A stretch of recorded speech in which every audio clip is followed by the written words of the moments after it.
IM के जो सांसद है जलील साहब और पठान साहब, माजी MLA है महाराष्ट्र के, पधारे हुए हैं इसलिए कि पूरे भारतवर्ष में हम गरीब लोग, हमारी जो आबादी है, आदिवासी लोग है, मुस्लिम लोग है, OBC लोग है, SC लोग है, हमको तो आज़ादी मिली नहीं है देश में।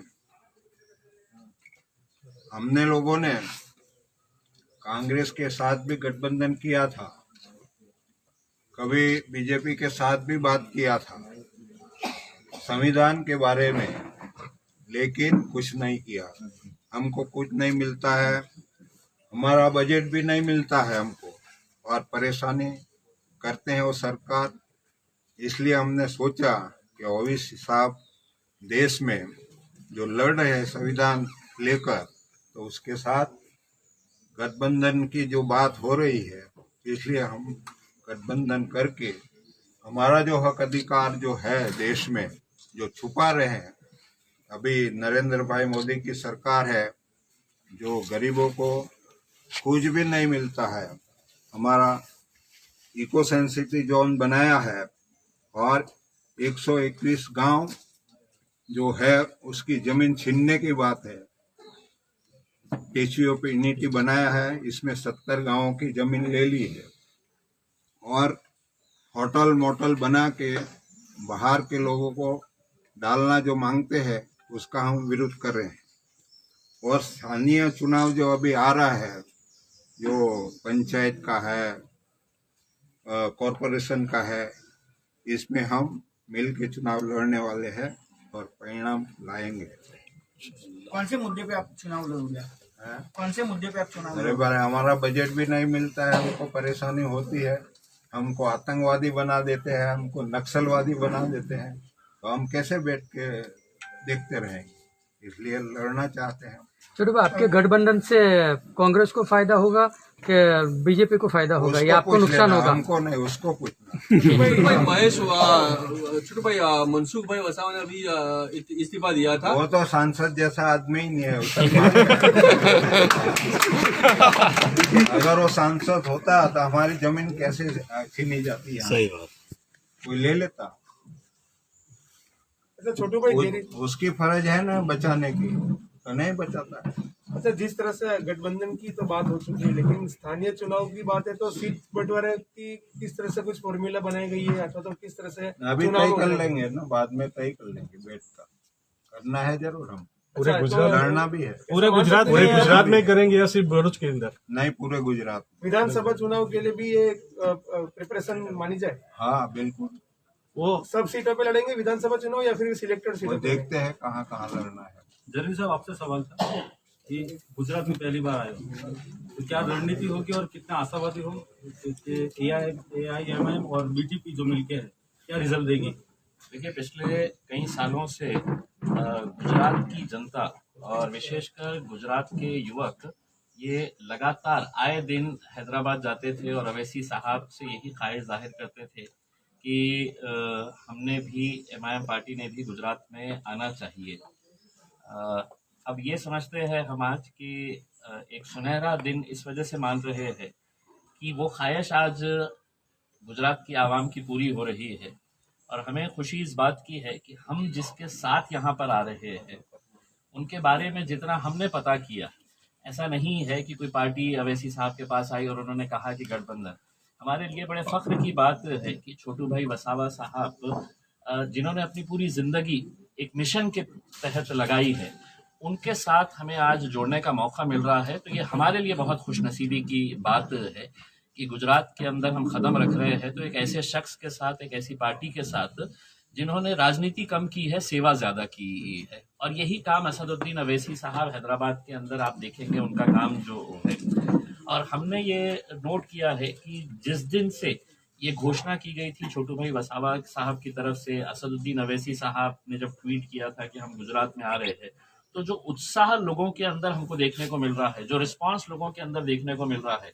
मैं तो कई सारे राज्यों के अंदर जाता हूँ, मैं आज ये समझ सकता हूँ कि मुझे ऐसा लगता था कि महाराष्ट्र में बहुत ज्यादा उत्साह है, फिर बिहार गए तो ऐसा लगता था बिहार, लेकिन आप गुजरात में अवैसी साहब नहीं आए हैं, अभी तक नहीं पहुंचे हैं, उसके बावजूद जो उत्साह है, तो यकीनन लोगों की एक ख्वाहिश थी कि एक ऑल्टरनेट के तौर के ऊपर कोई ना कोई यहाँ पर आए।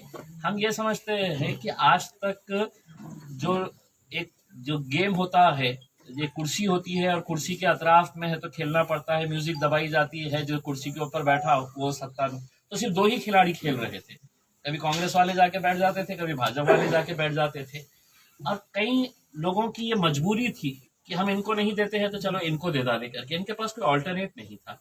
तो अब हम समझते हैं कि AIMIM और BTP एक साथ में मिलकर आएंगे तो एक बहुत ताकतवर एक हमारा अलायंस रहेगा, और अच्छे इश्यूज के ऊपर तो हम आगे के जितने भी चुनाव रहेंगे उस ताल्लुक से हम लोग आगे बढ़ेंगे। तो जिस तरह से आपने चुनाव लड़ने की तो बात कर चुके हैं गठबंधन के साथ, लेकिन कांग्रेस कह रही है कि ये तो बीजेपी की बी टीम है और दोनों मिलके उनको ही नुकसान पहुंचाएंगे चुनाव में।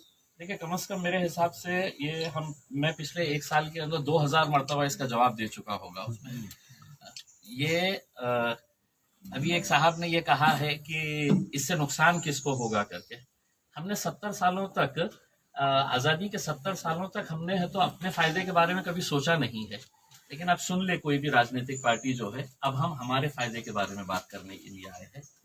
सही। अब हम हमारे बारे में सोच रहे हैं। हमने 70 सालों तक आपके बारे में सोचा, लेकिन जब हमको ये एहसास हुआ, हमारी एक पीढ़ी को जब ये एहसास हुआ है कि साहब क्या वजह है कि हम लोग सिर्फ है तो जिला परिषद के हद तक रह गए, नगर पालिका के हद तक रह गए हैं, हमको लोकसभा में जगह क्यों नहीं मिलती है, हमको विधानसभा के अंदर जगह क्यों नहीं मिलती है, तब जाकर है तो ये गुस्सा जब अंदर सब फूट रहा है, तब जाकर है तो लोग इस तरह से पीछे आ रहे हैं। अब हमको कोई लेना देना नहीं है किसको क्या नुकसान होने वाला है, किसको क्या घाटा होने वाला है। हम हमारे फायदे के लिए आए हैं, और हमारे फायदे का मतलब ये है कि जितने भी गुजरात के अंदर रहने वाले, चाहे वो आदिवासी समाज के हो, दलित समाज के हो, OBC समाज के हो, मुसलमान हो, जिन लोगों को भी राजनीतिक तौर के ऊपर पीछे रखा गया है, उनको आगे बढ़ाने के लिए हम लोग यहाँ पर आए। अच्छा, जिस तरह से आपने गठबंधन की बात की और आप बता रहे कि आपके फायदे के लिए आए, संगठन के तौर पर बात की जाए तो बीजेपी का संगठन गुजरात में काफी मजबूत माना जाता है। उनका पेज समिति से लेके पेज प्रमुख तक का अभी पूरा संगठन चल रहा है। किस तरह से आपका संगठन आप बनाएंगे गुजरात में? हमारे पास ये सही बात है कि अब हम गुजरात में जो आए हैं, हमारी पार्टी की ये जिम्मेदारी रहेगी कि हम यहाँ पर संगठन को बहुत अच्छे लेवल के ऊपर बनाए, अच्छे लोगों को हम जोड़े। हमने छोटू भाई वसावा साहब से भी ये दरख्वास्त की है, महेश भाई से भी ये दरख्वास्त की है कि आप हमें बताएं कि यहाँ पर गुजरात के अंदर अगर हमको जिम्मेदारी देना है तो कौन लोग हो सकते हैं, कौन अच्छी छवि के लोग हो सकते हैं, क्योंकि हमको ये मालूम है कि AIMIM को जो पार्टी है, असदुद्दीन अवैसी साहब के चाहने वाले जो है वो दीवानों की फौज है।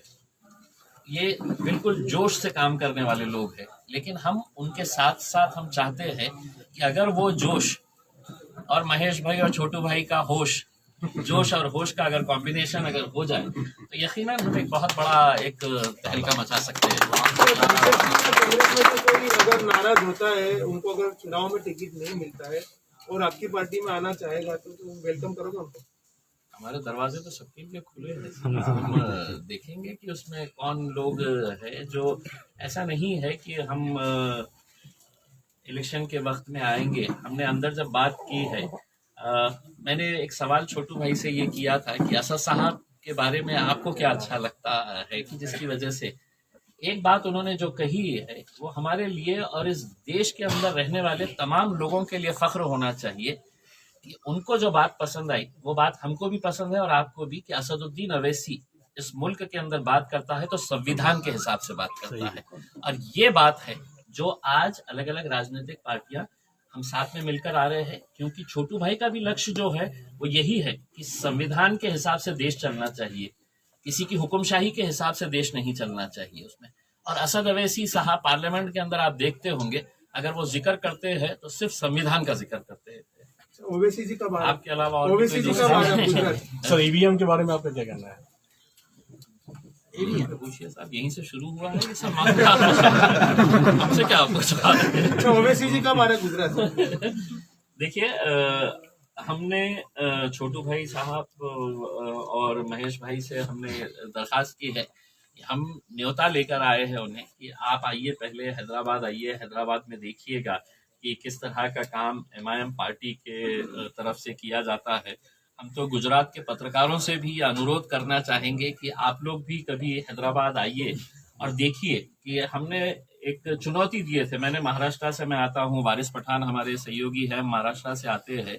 हमने महाराष्ट्र के अंदर तमाम राजनीतिक पार्टियों को चुनौती दिए थे कि जो काम अवैसी बंधु हैदराबाद में कर रहे हैं, चाहे उनके जो स्कूल जो चलाए जाते हैं, जो फ्री स्कूल जिसके अंदर हजारों की तादाद के अंदर गरीब बच्चे मुफ्त तालीम हासिल करते हैं, उनको यूनिफॉर्म मुफ्त दिया जाता है, शूज उनके, बुक्स उनके पूरे, और ऐसी ऐसी बिल्डिंग्स है, 14 के करीब ऐसे स्कूल्स बनाए गए हैं जो मैं समझता हूं कि आपके गुजरात के अंदर ऐसे कितने स्कूल्स होंगे जो उसके लिए पैसा चार्ज करते हैं। 1 रुपया भी अवैसी बंधु लेते नहीं है। लास्ट हमारा जो आंकड़ा था, जो हमने पता किया था, तब 17,000 के करीब बच्चे पढ़ रहे थे। 17,000 बच्चों को मुफ्त के अंदर पढ़ाना, और वो जब बच्चा एडमिशन लेने के लिए आता है उससे ये नहीं पूछा जाता है कि तुम्हारी जात, धर्म और मजहब क्या है करके, उसमें हर जात, धर्म और मजहब के बच्चों को वहाँ पे जो हॉस्पिटल चलाए जा रहे हैं अवैसी बंधुओं की तरफ से 10 रुपए का कार्ड बनाया जाता है, 3 महीने की वैलिडिटी होती है उसके अंदर। वो कार्ड बनाते वक्त पूछते नहीं है हम, लेकिन ये है कि अवैसी साहब के अच्छे कामों को कोई दिखाता नहीं है। 2 घंटे का उनका भाषण होता है तो 2 मिनट के अंदर असद ओवैसी साहब ने क्या कुछ गलत बोला है उसके अंदर कुछ बवाल किया जा सकता है क्या करके। तो यही बातों को तो हम तो चाहेंगे कि मीडिया भी आए और वहां पे आकर देखे। हम आपको लेके जाकर दिखाना चाहेंगे कि एक असली चेहरा जो है उसमें, वो भी हम आपको दिखाना चाहते हैं। चुनाव में मैनिफेस्टो जैसा कुछ होगा, कौन से मुद्दे रहेंगे? देखिए, अभी तो बहुत प्राथमिक हमारा ये है, अभी मैं तो बहुत छोटा सा पार्टी का एक कार्यकर्ता हूँ। छोटू भाई वसावा साहब, महेश भाई जब हैदराबाद में आएंगे, असदुद्दीन अवैसी साहब के साथ बैठेंगे तो यकीनन इस बारे के अंदर चर्चा होगी और आप लोगों को बताया जाएगा कि क्या मुद्दे हैं। तो छोटू भाई, आपसे मैं सवाल पूछना चाहता हूँ, जिस तरह से राजस्थान के डूंगरपुर में बीजेपी कांग्रेस ने हाथ मिला के बीटीपी को वहां से अध्यक्ष से दूर रखा है, क्या कहेंगे गुजरात में आपका भी ये मिशन रहेगा कि कांग्रेस को गुजरात में, जिस तरह से बीजेपी का नारा है कि कांग्रेस मुक्त भारत, तो गुजरात मुक्त कांग्रेस, ऐसा बीटीपी का और एआईएम का नारा होगा? दोनों को मुक्त करेंगे